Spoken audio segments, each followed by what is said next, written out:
Hi guys, my name is Nonima Tigela. Welcome to my YouTube channel. So today I want us to talk about General Sibiya. There's a lot of things that are happening when it comes to that man, and this year has not been a great year for him, I must say, especially from the 6th of July. Okay, let's say the second half of the year. Aishem Zimbedele Ziamkalela. Kubi. From July up until now, it's October now, July, August, September, October.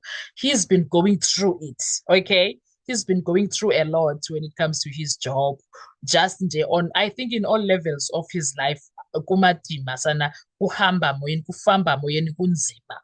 There's a lot of allegations against him, and as he said, there was a time whereby back, was it 2012, 2013, somewhere 2014, 15? Yeah, somewhere there were allegations against him, and he managed to come back to recover from that. But this time it does not look like there is going to be a recovery, guys. Doesn't seem like that he's going to recover this time. One of the things that makes me say that, because there are so many things that are being said. The city of Joburg has something to say about him. The police department has something to say about him. And all of these things that are coming to light like that, they are not good. They don't put him in good light. He sounds, when they portray him as a skeleton, as someone who does criminal activities. So it's bad, guys. He's been fighting to have his name cleared in all these things. But hey, sana kunzima. Now let's talk about the media briefing that he has done. Guys, I've been saying this. This man needs to stay the hell away from the media. He needs to stay away from the media. He needs to be Adlela, shut up. I don't know how to tell him this. Sir, you don't need to do these media briefings. You don't need that. All you need to do is to go to the ad hoc committee, go to the Madlanga Commission, and then if you get arrested, deal with all of that without saying anything by shut up, because every time you open your mouth, you compromise yourself. And I from the media briefing, I got the feeling that he hates being mocked. He hates being called names. He sees these social media things that are said about him, the reactions of people, of South Africans. He hates it. Yet he is busy doing briefings after briefing. Why? Why is he always here with the media? Uyenzelani loo nto lo baba? Asana. Kunini nithetha nawe mhlekazi? Asana. Let's go to the things that he said when it comes to the media briefing. So this is what happened. Number one, there was a raid and gadget seizure or under siege situation that happened at his house in Pretoria, Centurion to be specific. Sibiya confirmed that his home in Centurion was raided by heavily armed operatives, National Intervention Unit, Special Task Force, Crime Intelligence. Laptop and multiple cell phones were confiscated. There is something that makes me laugh about these people from SAPS. When the heavy armed police come, they don't forget to tell us about that. So we don't care. Yabana, when it comes to that, I don't care. We don't care because this is normal for civilians. It happens to their homes too. So why must you make it sound as if it's something sinister when it's you? If you guys are able to do it to civilians, why do you want it to look like it's a wrong thing? There's something wrong with armed forces that come to your house. No, you guys do it. So it should be same methodology even for you when it's your turn. And then he described the operation as intimidating and disruptive, alleging it was timed to hamper his preparation for hearings at the Madlanga Commissions and Parliament's ad hoc committee. Hang on a sec. There's one word, intimidating and disruptive. Sir, they do this. They do this all the time to people's homes. They come and intimidate and disrupt everything. They come gamma AMs and do this. So it's not a surprise. We are not shocked by that. They do it. Why, Manje, when it happens to you, you want it to look like it's not normal? There's nothing abnormal about it because police do this all the time to civilians. So please, sir, cut us some slack. We don't care. And then he said his family, children, ill mother, were present and traumatized by the search. So even that, we don't care. There are people who had children in their houses and they were not criminals. They were raided and the police were doing all these traumatic things. No one cared. So why should we care when it's your mother and your children? So we don't care. We don't care. At least when you have money, you can take them to therapy. Us as other civilians in South Africa, there is not even money to take their traumatized children to therapy. So no, no, don't emphasize on that. It happens all the time. Whenever police behave the way they were behaving to you, they do it in other families too. There's nothing special about yours. And then she says he claimed there is surveillance, helicopters, and perceived false registration cars around his residence, stating this is abuse of power. Hang on a sec. How did he know that it's false registration? Did he check on that? Does he still have friends, gossips? He called people and gave registration numbers, and then someone said, it's not registered on anyone. What did he do? Why did he see the need to check those registrations if they were false or not? He talks about abuse of power. Sir, didn't you use okay in your line of work? You want to tell me you did not use power? Was it abuse then when it was you who was doing these kind of things? Because as a police, I would assume you've done that kind of work, unless you were never in those departments. Then I will take that back. If you were in such situations, then why do you make it sound like it's bad, but you've done it? Do you understand? So correct me if I'm wrong. Didn't you do it in your career? What they are doing to you, to other people? What was it abuse of power when it was done to other people and you were present also? Smear, please say.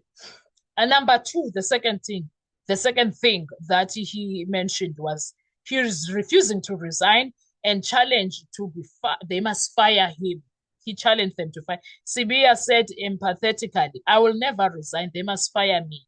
He said he feels betrayed by his fellow SEP's leadership and that he's being pushed out unfairly. If these allegations are anything but true, what are you talking about, sir? But if they are not, you better fight with everything that you have. If they are lying on you, come for them one by one, whoever is involved in this pushing out that you are claiming. But if not, you are deserving the treatment if it happens that the allegations against you are true. And then I remember when he was saying this, he even said that he feels like he is Joseph when his brothers threw him in a pit. Sir, I was so shocked when I heard you quoting the Bible. I was like, you pray? Okay, interesting. It's not that it's a bad thing. I was just like surprised. So being a man of God, all of a sudden, I was not. I was just surprised. The third thing that he mentioned, he says he was denying or calling for evidence. He denied wrongdoing and challenged critics, especially Mkhwanazi, to produce evidence. He said that if any criminal offense is known, they should open a case. He criticized public accusations made in media, calling them baseless and saying the accuser should behave in a disciplined manner. He told Mkhwanazi to stop behaving like a warlord. Say, come for him. If he is coming for you, come for him. We want to see that fight. Do something about that. Do something about that because a lot is happening at once. And he's talking a lot to Mkhwanazi. Not just him. Mkhwanazi, Masemula, Dumisani, Khumalo, they are all talking about you, saying the same things. So do you blame people for believing the things that are being said, especially when it comes to the cases? Mkhwanazi even mentioned the docket of Namhla from Umtata, who was shot and killed in front of her house, and allegations that was orchestrated by her boyfriend. And apparently you took that docket to Pretoria and nothing happened. So you better clean this mess up. Clean it. And then the fourth thing that he said, Support for Judicial Commission. Sibiya expressed that he welcomes an investigation that will be led by a judge rather than other types of proceedings. Hang on a sec. Judges don't investigate. Judges listen and make informed decision from the evidence that is given, not investigate. He stated his letter from Masemula stay-at-home instruction did not explicitly say he was suspended, but that investigations were being done.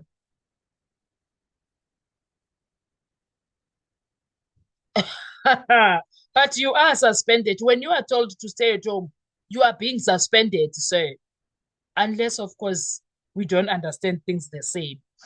The fifth thing that he also talked about on his suspension and procedural faults, in replying to being directed to stay at home, Sibiya claimed that Masemula admitted in court documents he did not follow discipline regulations properly when issuing the stay home instruction. He argued that Masemula acted as a complainant, implicated party, and decision maker in that process, a conflict of interest. But what I like is that when these things are being said about the letter and the things that he done when it comes to the political killing stars team, you were not appointed as anything. You were not appointed to take over Masemula's work.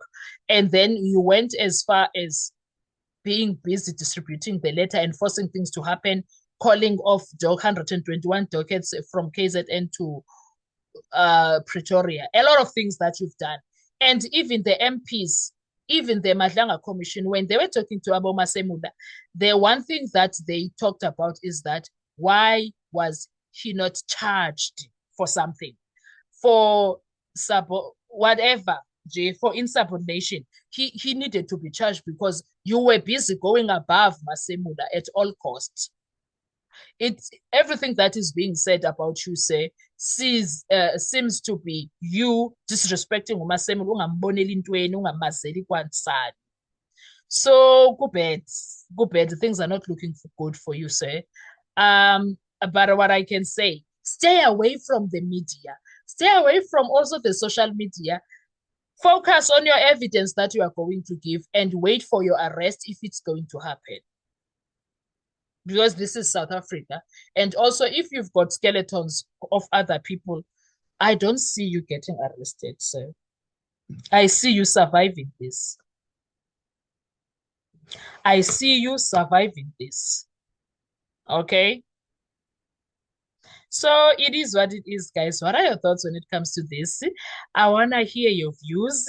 Because kunzima. Guys, kunzima. I tell you, it's hard.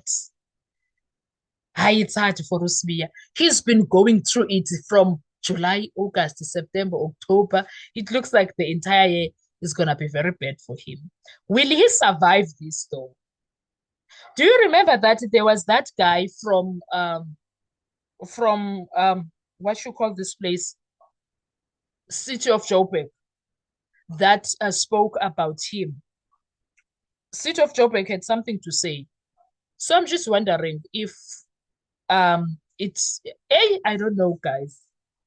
I honestly don't know. I'm hearing someone talking or a dog barking, sorry. I don't know. I got distracted. There was a City of Joburg. City of Joburg on Shadrach Sibiya. There was a letter. They did an interview a few weeks back.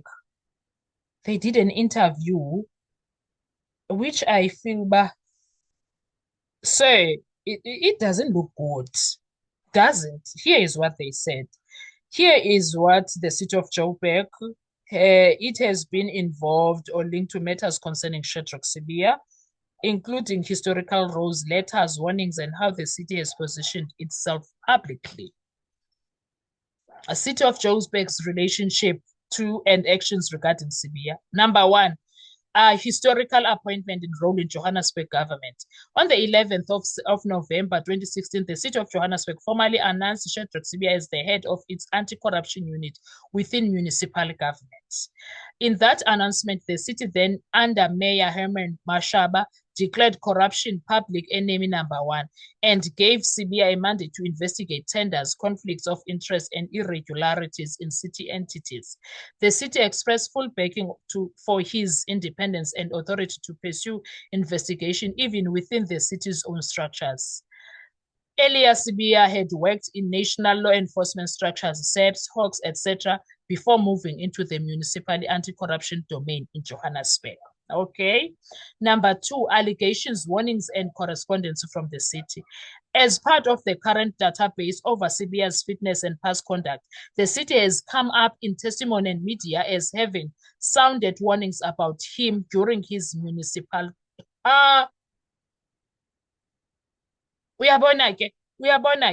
During the testimony before the Madlanga Commission, Nhlanhla Mkhwanazi referred to a letter the City of Johannesburg sent to the Minister of Police warning about risk if Sibiya were to be elevated to senior police positions. The letter allegedly flagged concern over corruption, fraud, 3.5 million in alleged unlawful gratification, and irregular expenditure, 580, tied to Sibiya's time in municipal office. Mkhwanazi questioned how someone with those flagged concern was later promoted to very senior police roles despite the city's warning. A City of Johannesburg official, Melusi Mlandu, within the city's office of the city manager, has publicly claimed that he tried to warn political and police leadership, e.g. then Minister Cele, Johannesburg mayors, about Sibiya's alleged irregularities when he was still in the city. Mlandu said he wrote a letter in June 2022 to Cele cautioning against Sibiya's appointment to SAPS position, but he claimed he received no response. He also asserted that many acts Sibiya performed while at the city, like procurement of surveillance equipment, assignments, etc., lacked proper authorization or oversight, and raised the possibility that any investigations Sibiya led at the city were unlawful due to lack of delegation or council approvals. The city, through its communications following a court ruling in 2022, presented Sibiya's vindication as a success for its anti-corruption mandate. In 2022, a high court set aside a report commissioned by the city that had found prima facie misconduct against Sibiya, which the city characterized as part of efforts to delegitimize the corruption fighting unity. Do you see, Sibiya? Do you see why things are not looking good for you? In 2022, okay, number three, court and administrative dispute involving the city. In 2022, Sibiya was served a notice by the City of Johannesburg acting city manager of a notice of intention to suspend him, based on a report that he lacked top secret security clearance and had access to sensitive state documents without authorization. The notice demanded that he produce his clearance certificate and that all his delegations and investigative authority be withdrawn pending further council determinations. However, that action and the report underpinning it was later reviewed by a court, the Gauteng or Johannesburg High Court, in November 2022, set aside the report that accused Sibiya. The court's order was that the report be reviewed and set aside, though detailed reasons were not publicly given.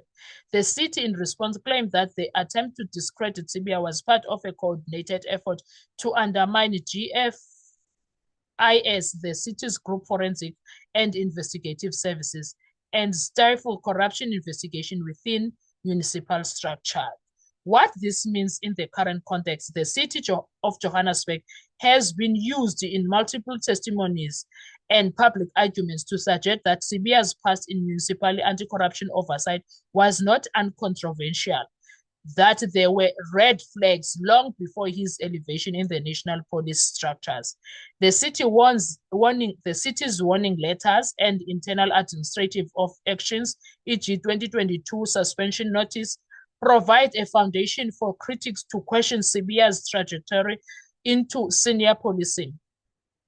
In effect, the city can be seen as a whistleblower of sorts in the narrative of Sibiya's rise, or at least as an institution that tried or claims it tried to signal concerns early. But the city also has defended its own decision. When matters came before courts, the city has acted to set aside reports that it initiated and to frame criticism of Sibiya as attempts to undercut its anti-corruption work. But still, there's a lot of red flags. So Sibiya must not cry foul play. There's a lot of things that are not nice that are being said about him, especially when it comes to his career. What are your thoughts when it comes to him? Let's talk in the comment section. Mina, all I'm saying about that guy, keep quiet, sir.